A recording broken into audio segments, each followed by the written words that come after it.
Jason, as it is every single week we are on the air.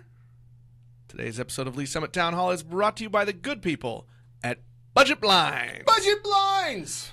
Budget Blinds of Lee Summit. Hey, they are good folk, Jason. They're not just good business partners for us, but they're good people.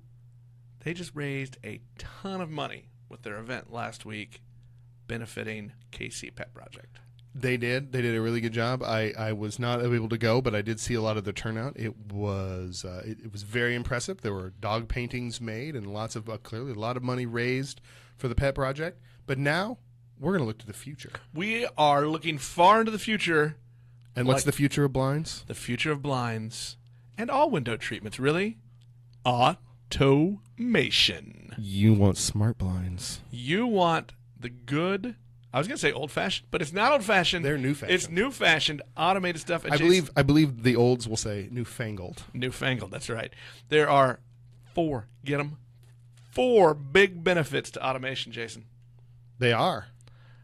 Child safety. That's a good thing. You know, they're taking away the cords. Yeah. Which I think is a big deal. I know that was a big deal, and I know that, like, when we moved into the house we live in now, the youngest one especially was just at that age where those were dangers, and we were always very careful to get all our cords up and out of the way or whatever. But this automation, making those blinds automatic, takes those cords out and makes it safer for the kids. And here's the next one's privacy and security. Hey, we all like a little privacy. Yes, we do. Convenience, and let's face it, this is the real reason for automation, right? Because we want to be lazy. I don't want to get out of my comfy chair. Open the shades. Good progress is really just so that Nick and I can do less stuff while getting more things accomplished. Exactly. And here's the last one. This is a big one. It's a passion of mine, energy efficiency. And this one goes to our other, I think, major old man peccadillo. We're cheap. Yeah. So we're lazy, and this is good for that. And we're cheap, and it's going to save us money and energy costs over the long haul. So all in all, automated window treatments, it's an excellent investment for your future. And where, if one were excited about getting those, could one go, Nick Barker? If one is ready, if they are ready to take the plunge into the automated world, go see our friends at Budget Blinds in downtown Lee Summit. Tell them Jason and Nick sent you.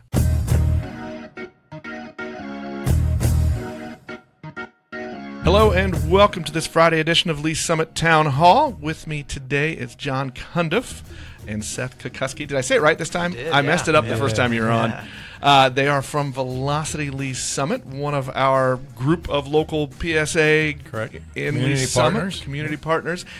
This is a group focused on entrepreneurs and startups around town. John, Seth, you guys have both been on. We've talked a little bit about Velocity before, but like all the startups you help, this is a startup. This is an evolution. It's kind of growing and changing as we move along. I wanted to talk just a little bit about where Velocity's at now and kind of where your focus is.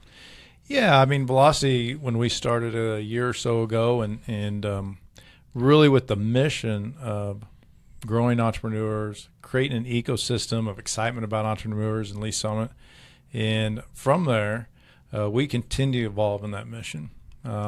We really are celebrating risk takers, those people that go out and they put it all on the line and go out on the end of the limb. You know, that's kind of where the fruit's at.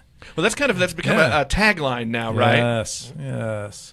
So we really celebrating the risk takers and really want to create a community that they got a place to come and network, a place where they can come and talk peer to peer and help nurture them to get to the next level. When we look at entrepreneurs, look at job growth, look at startups, that's really the excitement and the energy right now going on. And these communities are popping up, and we're excited. I mean, Velocity's just taking off. I guess the name kind of says it all right now. Yeah. Well, I think it's important to note that you are both entrepreneurs. You both have businesses. John, you've got Weedman. Seth, you have Junk Luggers, and I think you do some other weird technical stuff. But I'm not going to get into the nerd things because then I'm just going to sound really dumb. And the whole show's about me. All right. Exactly. Well, I know you just launched also a mentorship program. So you want to support other startups and help them get to that next level. So is this a thing like me who's trying? Correct. I can go find somebody that's been there and help me out? Correct. So yeah, part of our mission is we do the events like the Pitch Pub Crawl, some of the things that are coming up and that we've done in the past. But one of the big places is really the meat and potatoes is helping startups learn how to get to the next level. Where are you in your business life cycle? Are you in the startup phase? Are you the infancy stage? Are you in growth, maturity? Where are you? Let's find that out. And then we want to partner that person with someone who's walked that walk, who's been down that path, and bring that experience to them to help them grow. The Mentors and Mentees is a great program that we kicked off about 2 weeks ago, and we've had some of that going on, but we kicked off about 2 weeks ago. And it was really a lunch and learn right here at Bridge. And we're able now to partner mentors with mentees based on what their needs and wants are. And then those people will be together for a year, and they get to help scale their business and bring that information and bring that experience. You know, one of the things we always talk about is wisdom. Where do you get wisdom from? It's question. Wisdom comes from mistakes. I just hid in the back of the classroom, by the way. Yeah, exactly. There's no hands raised in this room. So wisdom just comes from usually from mistakes because they hurt. They're impactful. And so anytime you can pass that wisdom on and keep people from making the big mistakes and let them grow a little bit quicker, I think that's what God puts us on the world to do, and that's what Velocity wants to do with their mentor program. Seth, has that been something that you've taken advantage of? I know you're what, 4 years in on your business. I think I just saw an anniversary actually on social media. Yeah. So I mean, what do you look for, I guess, in a mentor and somebody that's been there as you try to grow and expand? Yeah, I mean, so my perspective on mentors is to get as many as you can, and especially to get ones with kind of a broad range of experience. So people that have been in business for 10 years and 30 years, or technical businesses or home services businesses. And I'll ask the same questions for all of the mentors, expecting to get kind of a different perspective and a different set of answers based off of kind of those different walks of life. And then you can kind of compare the commonalities that you see across them. Yeah, I'm a big advocate of having a mentor or several mentors. You know, a lot of people talk about having a board or a steering committee or advisory committee. I don't think you need anything that formal. If you have maybe a pocket of 5 really good mentors that you can reach out to them and pick their brain with questions that you have, then that's the same as any steering committee you can put together. You don't have to give names if you don't want to, but can you maybe describe maybe an instance, a situation where something along your path so far has hit you, and you've had to turn to somebody and say, hey, you've been here. How do I move on? How do I pick up and go forward? Yeah, I can think of a lot, and some specific ones here in the room. But things like with junk luggers anyway, part of scaling a business is being able to buy new trucks. And so part of that is with a new truck, you get additional capacity to take on more loads, and your opportunity for income increases, but your opportunity for expenses goes up as well. So you're taking on this large fixed expense, I guess, with the anticipation that you'll be able to build that client base or build the business to then support that new expense. So I've gone to even John with questions on, God, how do you know when it's time to buy that additional piece of equipment to be able to foster or create the opportunity for that growth in your business, because that's it can be a pretty scary moment to sign a check that big for a piece of equipment. But if you're really serious about growing, at some point you need to be able to do it.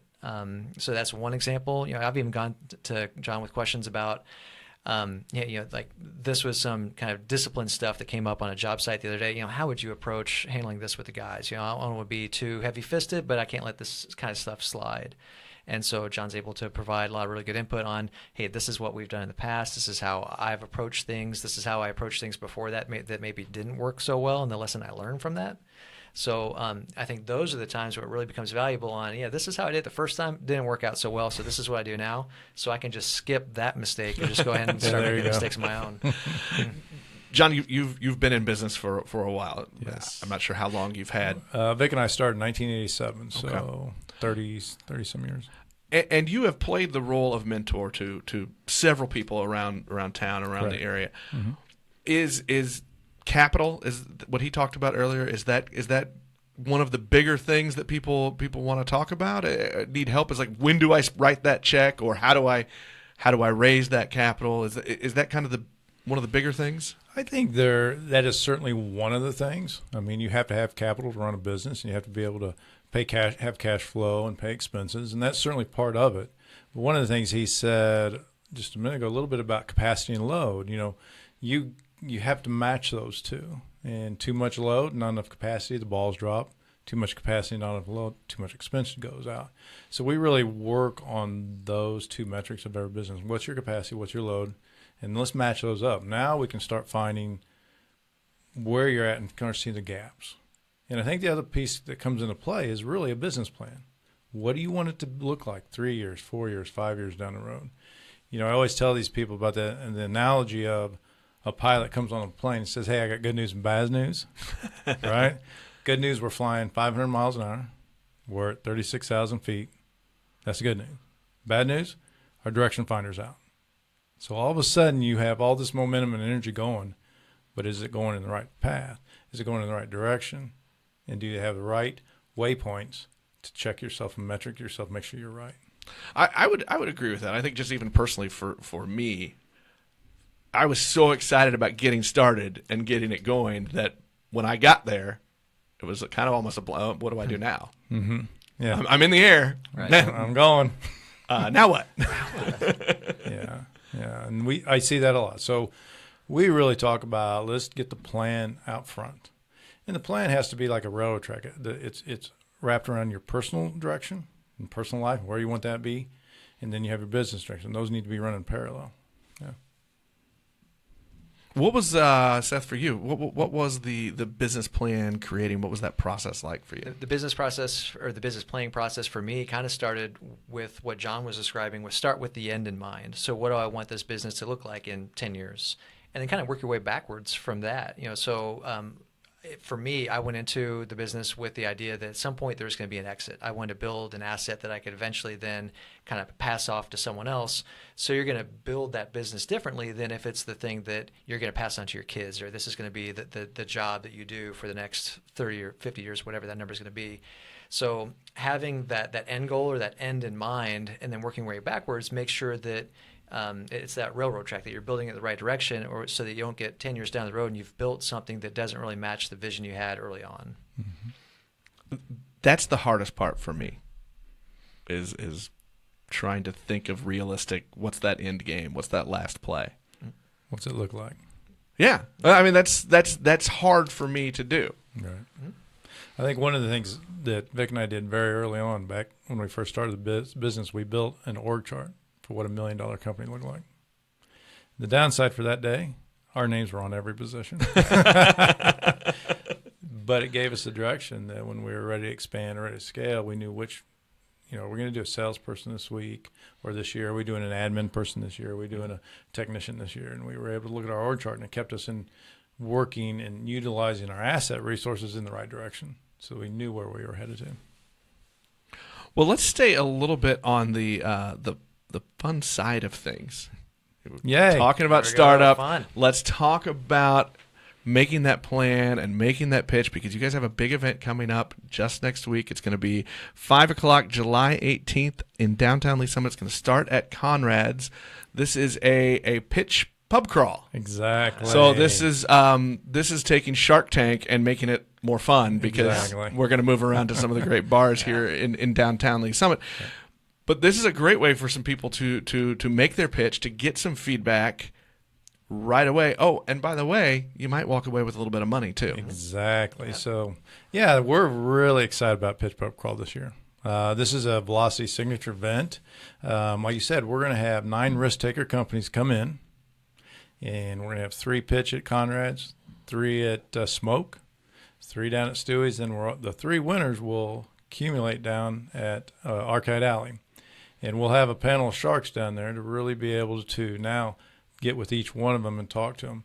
And the goal really is to help them get better at what they're doing, help them learn what's great about their pitch, where they need to work on. It's also an opportunity for the audience here. What do you need out of us? What are you looking for? What's your ask? Is it capital? Is it commerce? Is it customers? What are you looking from us? And so it's just a really great event. It's a lot of excitement in the city. And we're going to be able to bring this thing. It's going to be awesome, really awesome. You've got to be ready to be a little bit vulnerable there. I mean, everyone gets excited about creating their idea and getting going, but then when you put it out there to somebody, here it all is. Now what do you think? This is a group of other entrepreneurs, so everybody knows. everybody knows the process, and it's people that have done it that might want to invest or help out in whatever way you need. Exactly. So in the audience, there'll be people there that are looking for investment opportunities. Our companies that get to pitch are also set up on Venture 360, which is a platform that we have that will connect them to people who are looking to invest in companies.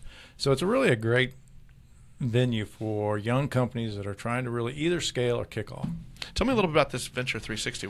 Explain kind of what that is and how that works. Yeah, so Venture 360 is a platform where you can bring through Velocity. You sign up and you go online. You go onto our website, velocityleesummit.org.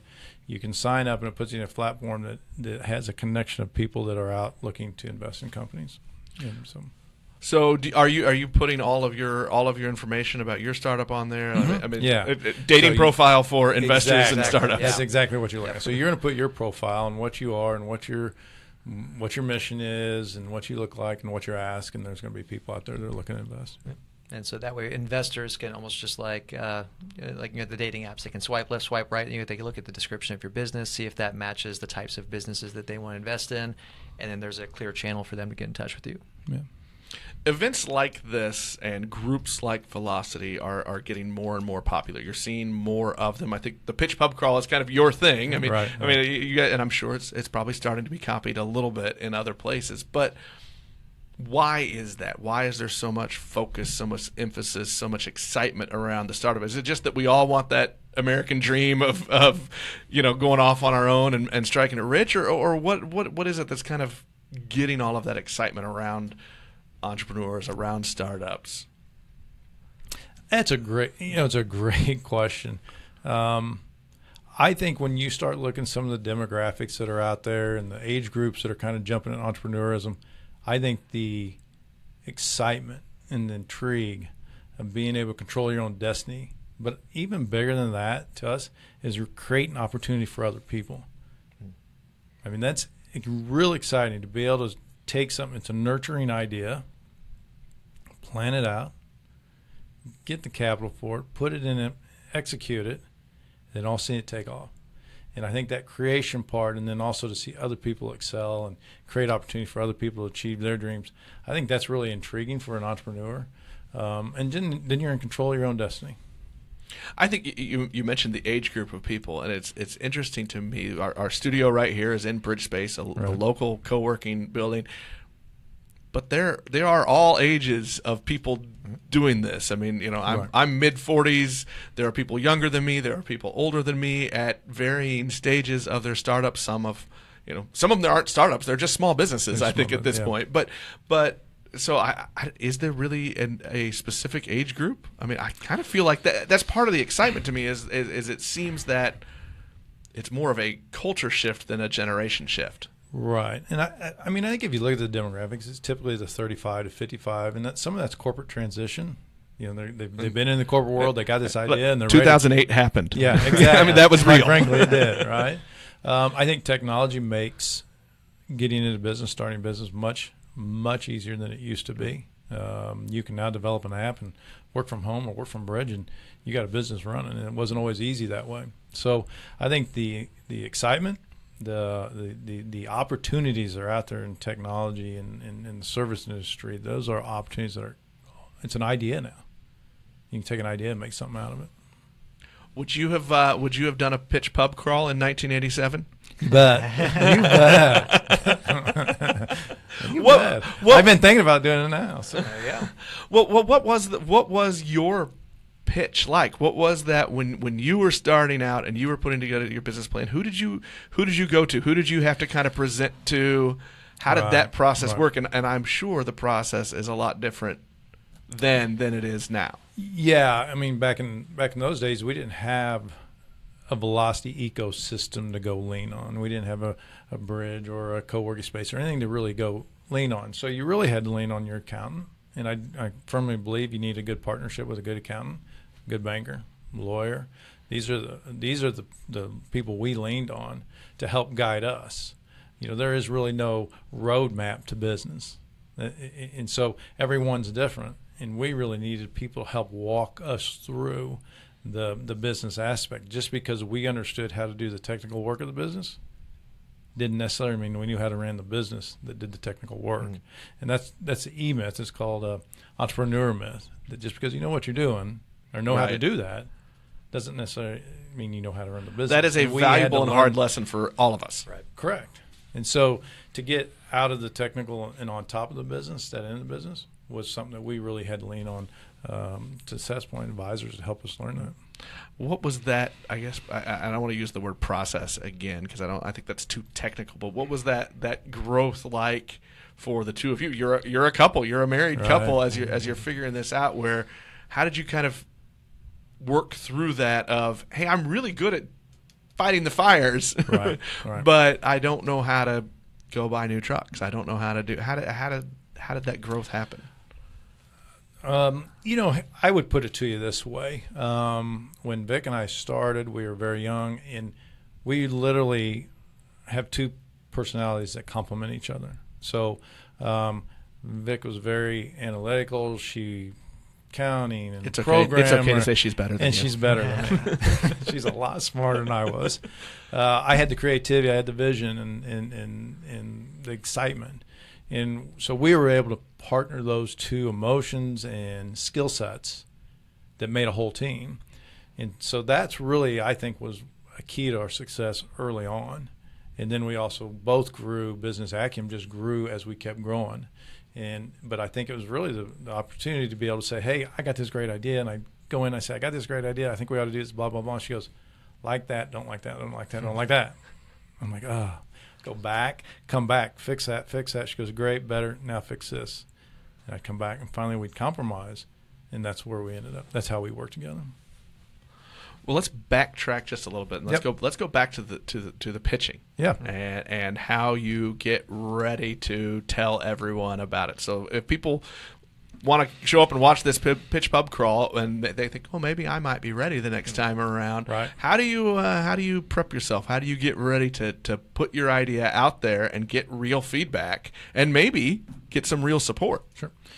Well, if you would like to pitch, if you go to our website or go to Facebook, we do have a button that you can sign up to be in the next pitch. We do at least 2 pitches at every event. We do events every other month and a networking every other month. So if you run a pitch, you can go to that. How do you put yourself out there? The pitches are typically 3 minutes. It's not a presentation. It's a pitch. Here's the problem. I don't know that I can say my name in 3 minutes. Yeah, I know. I have a hard time with that myself. Here's the problem I'm solving. Here's the problem. Here's how I want to solve it. Here's what I look like. Here's what I'm asking. It's really kind of down those lines that we look for. With it. Yeah, and I'd say the same thing. At some point you probably want to include the market that you're going to tap into, right? So here's the pain that we're solving, the market that we're going to solve that for, and then the path we're going to go down to get there. I would say that to get yourself ready for that, if you want to pitch at a pitch crawl, I mean, come to some of those monthly events and practice your pitch there, right. Or just come to the pitch crawl and you're going to meet people in the audience, and then find time to meet up with them just one-on-one for a beer or a coffee or whatever else. And then practice your pitch in those one-on-ones. So you can get a lot of reps in before you go to a pitch crawl where there's money on the line. Because I think that we've each been to a couple of these events and we've each made some pitches. I think the level of preparation that I would bring to a pitch crawl where there's money on the line is going to be a lot higher than the level of preparation I take to just a monthly event where I'm just trying to get some reps in, and I'm okay if I miss a couple words or if I stumble along the way, because that's kind of the point of those. I mean, the whole purpose is to build this safe environment for people to come and practice those pitches before they get in front of the VCs or the investors or the live rounds, so to speak, when there's money on the line or when the pitch matters. So we'd rather have you make those mistakes with us or with our group or at our events than in front of the people who the pitch is intended for. You mentioned other events. So what other events are going on for Velocity? What are you doing that people can come take part in, or even just kind of jump in and meet some other people that are in the same boat? Sure. So I think in August, September, we have C-Level CEO coming up, correct? There's like C-Level Secrets. Secrets, yeah.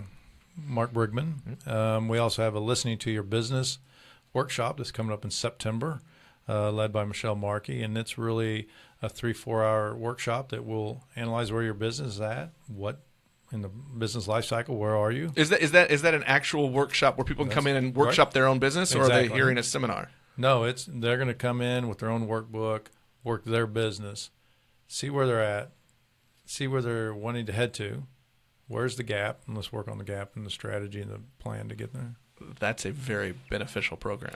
Yeah, this was a Kaufman Fast Track program. It's a strong program. We had a class that went through last year, and they still meet about every 6-7 weeks as a peer group and collaborate, and they continue to grow their business and their business acumen. So,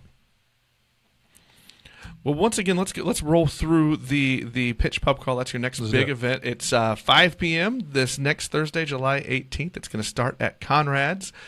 Then you'll move to Smoke Brewing Company, then Stewie's, and then finish at Arcade Alley. And those first three are it's a bracket, right? So the winner at each stop moves on and then finishes at Arcade Alley, and that's where the real money is. Right. So we'll have each one of those venues has 3 risk taker companies pitching.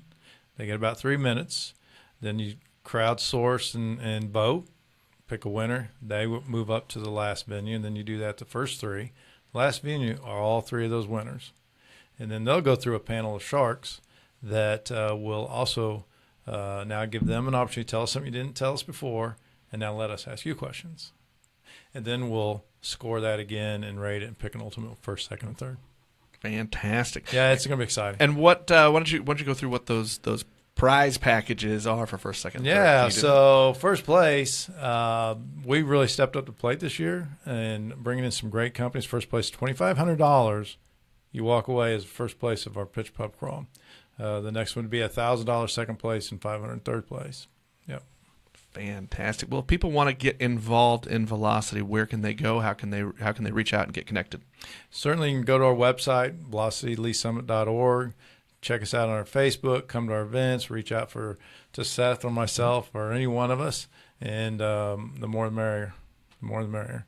It's a great place. It's a community, and everything we see in today's world, whether it's on the phone, whether it's LinkedIn, Facebook, there's communities, and this is a entrepreneur ecosystem community right here in Lee Summit, and it's growing. We're having a blast. Well, John, Seth, thank you for sitting down with me today, and thanks for putting on this event. We will talk to everyone next time. Thank you. Thank you. Once again, today's episode of Lee Summit Town Hall is brought to the people by Shred KC.